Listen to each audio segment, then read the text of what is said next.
High বন্ধুরা, সবাই কেমন আছো? আশা করি সবাই খুব ভালো আছো এবং সুস্থ আছো। তো বন্ধুরা, সবাই জানো আজকে একটা বিশেষ দিন। আজকে বাবা লোকনাথের তিরোধান দিবস। তো ভেবেছি পুজো রাখবো, ঘরে পুজো করব, মানে আমার কর্তামশাই পুজো করবেন। আগে ও পুজো করতো, মাঝখানে কয়েক বছর সেইভাবে পুজো করতে পারেনি, যতটা আর কি অমৃতি দিয়ে পুজো করা যায় ওইটুকু। তো আজকে ভেবেছি একটু ভোগ প্রসাদ দিয়ে 5 রকম ভাজা দিয়ে একটু পুজো করব। তাই জন্য সকাল থেকে প্রস্তুতি পর্ব চলছে। কিন্তু দুঃখের বিষয়, আজকে কাজের বউটা আজকের দিনেই ডুব মেরেছে। মানে কালকেই ডুব মারতে পারতো, কারণ কালকেই চণ্ডীগড়ে ইলেকশন ছিল, কিন্তু কালকে ও ডুব মারেনি, আজকেই ও ডুব মারতে হবে। মানে আজকে আমার যে একটু অনেক কাজ, আজকে আমার মানে ঘরে পুজো, একটু ও কাজ করে দিয়ে গেলে আমার সুবিধা হতো, কিন্তু কি করবো, আমার কপাল আজকেই ও ডুব মেরেছে। সেই জন্য সকাল থেকে ব্যস্ততা চলছে, ঘরের কাজ কমপ্লিট করলাম, তারপরে ঠাকুরের বাসনপত্র বার করা হলো। তো ঠাকুরের বাসনপত্র বার করে সেগুলো তো ধুতে হবে। তো চলো ধোয়া টোয়া কমপ্লিট করি, এরপরে নিজের স্নান ধান কমপ্লিট করবো।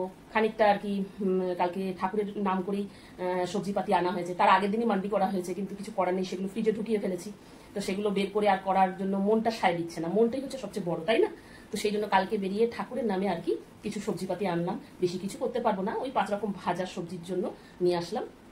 তো চলো তোমরা দেখতে থাকো, আশা করি ভালো লাগবে, স্কিপ করো না কেমন। এখন বাসনগুলো ধুয়ে নেবো, তারপরে রান্নার জোগাড় করবো, কিন্তু রান্নার জোগাড়ের আগে নিজেকে স্নান করে নিতে হবে। তাই আমি স্নান ধান করে রান্নার জোগাড় করবো, সব তৈরি করে রাখবো, তারপরে ওর বাবা পুজো করবো আর কি স্নান ধান করে। চলো দেখতে থাকো কিন্তু কেমন।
তো দেখো বন্ধুরা, বাসন টাসন ধোয়া কমপ্লিট, তোমরা তো দেখতেই পেলে। আর সবজিগুলো বার করে নিয়েছি, সবজি বার করে ধুয়ে টুয়ে একেবারে গুছিয়ে রেখেছি। ব্যাস এবার স্নান করার অপেক্ষা, স্নান ধান করে এসে জোগাড় জানতে শুরু করবো। মানে অনেকদিন পরই পুজো দিচ্ছি, আর বাবা লোকনাথের পুজো দিয়ে স্টার্ট করছি। আগে করতাম লক্ষ্মী পুজো, মানে সরস্বতী পুজোও করেছি, লোকনাথ বাবার পুজোও করেছি, মাঝখানে কিছুদিন বন্ধ থেকেছে আসলে। তো চলো, আমার আসলে ছোটো মেয়েটা যখন থেকে হলো, তারপরে কিছুদিন বন্ধ থেকেছে, তো আবার মন করলো না পুজো দিই, আর সেই জন্য কালকে থেকেই ঠিক করে রেখেছিলাম। তো সবজিপাতি বার করে ধুয়ে টুয়ে গুছিয়ে রেখেছি। চলো বন্ধুরা, স্নান ধান করে আবার ফেরত আসছি, ঠিক আছে? তোমরা দেখতে থাকো। দেখো স্নান ধান কমপ্লিট করে চলে এসেছি। এবার আমি সবজি নিয়ে বসে পড়েছি, সবজি কাটাকাটি আর কি শুরু করব। আগে ঠাকুরের ভোগের ব্যবস্থা করে নেবো, রান্নাবাড়ির ব্যবস্থা করে নেবো, তারপরে ঠাকুরের ফল প্রসাদ আর কি কাটবো। আগে রান্নাঘরের কাজ কমপ্লিট করে তারপরে ঠাকুরের জায়গায় যাবো। তো তোমরা দেখতে থাকো, আর দেখাই আমি সবজিগুলো সব এখন গুছিয়ে নিয়েছি, কাটবো বন্ধুরা। তো দেখতে থাকো আমার ব্লগটা কেমন।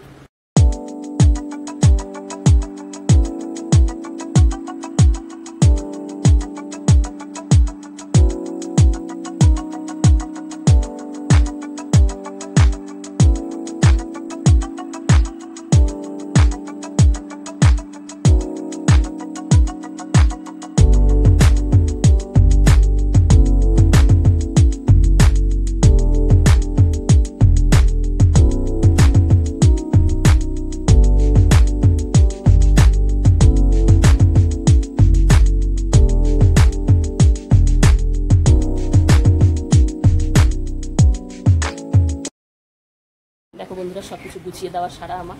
এদিকে ফল, অমৃতি, খিচুড়ি, 5 রকম ভাজা সমস্ত রেডি হয়ে গেছে। ব্যাস এখন পুজো দেওয়ার অপেক্ষা বাবা লোকনাথের। জয় বাবা লোকনাথ। আমার কর্তামশাই পুজো দেবেন, দেখাবো তোমার আপনাদের, দেখতে থাকো কেমন। গুড আফটারনুন বন্ধুরা, আজ লোকনাথ বাবার তিরোধান দিবস, এবং আমি ঘরে একটু পুজো করছি আর কি, নিজের মতন যতটা আর কি। আমার কর্তামশাই পুজো করছে, তো তার জন্য সমস্ত গুছিয়ে নিয়েছি, এখন পুজো দেওয়ার অপেক্ষা। তো তোমাদের দেখাই কীভাবে গোছালাম এবং কীভাবে পুজোটা দিচ্ছে কেমন। দেখো বন্ধুরা, এই যে গুছিয়ে নিয়েছি, এবার কর্তামশাই বসবেন, পুজো করবেন।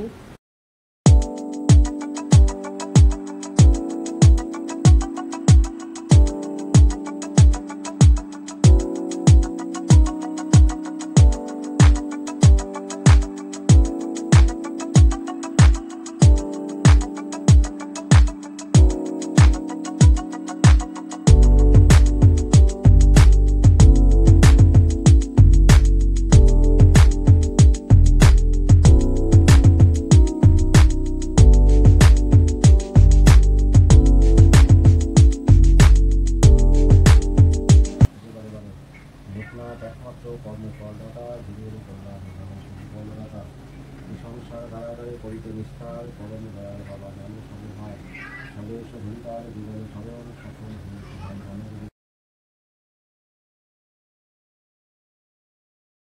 তো বন্ধুরা পুজো কমপ্লিট হয়ে গেল।